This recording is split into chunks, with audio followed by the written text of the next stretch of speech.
ನಿಮ್ಮ ವಾಹಿನಿ ಇದ್ದಿದ್ದು ಇದ್ದ ಹಾಗೆ. ನಮ್ಮಲ್ಲಿ ಇದುವರೆಗೂ 1450 ಟೆಸ್ಟ್ ಮಾಡಿದ್ದೀವಿ. 180 ಪ್ರಕರಣಗಳು ಪಾಸಿಟಿವ್ ಬಂದಿದ್ದಾವೆ. ಅವರಿಗೆ ಚಿಕಿತ್ಸೆ ಕೊಟ್ಟಿದ್ದೀವಿ. ಇಲ್ಲಿ ಯಾವುದೇ ರೀತಿಯ ಡೆತ್ ಆಗಿಲ್ಲ. ನಾವು ಇದನ್ನು ತಡೆಯಲಿಕ್ಕೆ ಕಾರ್ಯಕ್ರಮವನ್ನು ಈ ಲಾರ್ವಾ ಸರ್ವೆ ಅಂತ ಮಾಡ್ತಾಯಿದ್ವಿ. ಲಾರ್ವಾ ಸರ್ವೆ ಅಂತಂದರೆ ಎಲ್ಲಿ ನೀರಿನ ಇರ್ತದೆ ನಿಂತ ತಾಣಗಳಲ್ಲಿ ಕ್ಲೀನ್ ವಾಟರ್ ಇರೋ ಕಡೆ ಈ ಸೊಳ್ಳೆ ಉತ್ಪತ್ತಿ ಆಗುತ್ತೆ. ಈಗ ಬ್ರೀಡಿಂಗ್ ಮಾಡ್ತದೆ ಸೊಳ್ಳೆ.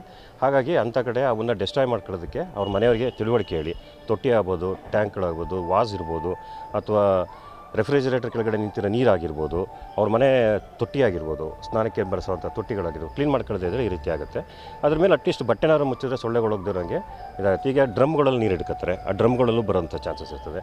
ಆಮೇಲೆ ಕೆಲವು ಕಡೆ ತೆಂಗಿನಕಾಯಿನ ಒಡೆದ್ಬಿಟ್ಟು ಇದು ಮಾಡಿರ್ತಾರೆ, ಕುಡಿದ್ಬಿಟ್ಟು ಎಸ್ತಿರ್ತಾರೆ, ಅದರೊಳಗೆ ನೀರು ತುಂಬಿಕೊಂಡಿದ್ರೆ ಅಲ್ಲಿ ಉತ್ಪತ್ತಿ ತಾಣಗಳಾಗ್ತವೆ. ಟೈರ್ಗಳು, ಈ ಒಡೆದೋಗಿದ್ದ ಮಡಕೆಗಳು, ಈ ರೀತಿ ಏನೇ ಆಗಲಿ ಒಂದು ನೀರು ನಿಂತ್ಕೊಳ್ಳೋಂಥ ಜಾಗ ಸಿಗ್ತದೆ ಅಂತಂದರೆ ಅಂಥ ಜಾಗದಲ್ಲಿ ಬ್ರೀಡಿಂಗಿಗೆ ಅದು ಸಹಕಾರಿಯಾಗ್ತದೆ. ಅದನ್ನು ಎಲ್ಲನೂ ನಾವು ಲಾರ್ವಾ ಸರ್ವೆ ಕಾರ್ಯಕ್ರಮದಲ್ಲಿ ಈಗ ಮೊದಲು 15 ದಿವಸಕ್ಕೊಂದ್ಸಲ ಮಾಡ್ತಿದ್ದೋ, ಈಗ ಮಾನ್ಯ ಸಚಿವರು, ಆರೋಗ್ಯ ಸಚಿವರು ವಾರಕ್ಕೊಂದ್ಸಲ ಮಾಡಿ ಅಂತ ಹೇಳಿದ್ದಾರೆ. ಈಗ ಪ್ರತಿ ಶುಕ್ರವಾರ ಅದನ್ನು ಕಾರ್ಯಕ್ರಮ ನಂಬಿಕೊಂಡು ಆ ಸೊಳ್ಳೆ ತಾಣಗಳನ್ನು ನಿರ್ಮೂಲನೆ ಮಾಡೋದಕ್ಕೆ ಸಾರ್ವಜನಿಕರಿಗೂ ಹೇಳಿ ಅವ್ರಿಗೂ ಅವೇರ್ನೆಸ್ ಕ್ರಿಯೇಟ್ ಮಾಡಿ ನಾವು ಈ ಸೊಳ್ಳೆ ಉತ್ಪತ್ತಿ ಆಗೋದೇ ಕಮ್ಮಿ ಆಯಿತು ಅಂತಂದರೆ ನಮಗೆ ಡೆಂಗ್ಯೂ ಹರಡೋದು ಕಮ್ಮಿ ಆಗುತ್ತೆ.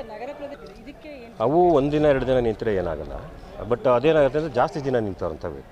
ಈಗ ಉದಾಹರಣೆ ನಾನು ನಿಮ್ಗೆ ಹೇಳಿದೆ, ತೆಂಗಿನಕಾಯಿ ಚಿಪ್ಪು ಅಲ್ಲಿ ಬಿದ್ದರೆ ಅದು ಹೋಗಲ್ಲ, ನೆಲದ ಮೇಲೆ ಇದ್ದರೆ ಇದಾಗೋಗುತ್ತೆ.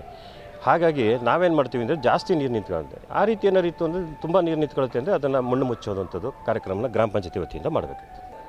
ಮಾಮೂಲಿ ಜ್ವರ ಬರುತ್ತೆ, ತುಂಬ ಹೈ ಫೀವರ್ ಇರ್ತದೆ, ಮೇಯ್ನಾಗಿ ಕಣ್ಣಿನ ಒಳಭಾಗದಲ್ಲಿ ನೋವು ಇರ್ತದೆ ಅಂತ ಎಳ್ತಾ ಬರ್ತದೆ. ಅದು ಮಾಮೂಲಿ ಎಲ್ಲರಿಗೂ ಜ್ವರ ಬಂದಾಗ ರ್ಯಾಷಸ್ ಬರ್ತದೆ ಎಲ್ಲ ಆಗುತ್ತೆ. ಎಲ್ಲಿ ಪರೀಕ್ಷೆಗಳನ್ನ ಮಾಡಿಸ್ತೀವಿ? ನಾವೆಲ್ಲ ಎಲ್ಲ ಕಡೆ ಮಾಡ್ತೀವಿ. ಏನಾದ್ರು ಅಕಸ್ಮಾತ್ ಏನಾದ್ರು ಹಳ್ಳಿಗಳಲ್ಲಿ ಇತ್ತು ಅಂತಂದರೆ ಹಳ್ಳಿಗೆ ಕಳಿಸಿ ನಾವು ಬ್ಲಡ್ ಸ್ಯಾಂಪಲ್ಸ್ ಕಲೆಕ್ಟ್ ಮಾಡಿ ಪರೀಕ್ಷೆ ಮಾಡಿಸ್ತೀವಿ. ಸುದ್ದಿ 3 ವಾಹಿನಿಯ ಹೆಚ್ಚಿನ ಮಾಹಿತಿಗಾಗಿ ಸಬ್ಸ್ಕ್ರೈಬ್ ಆಗಿ ಹಾಗೂ ಬೆಲ್ ಬಟನ್ ಒತ್ತಿ.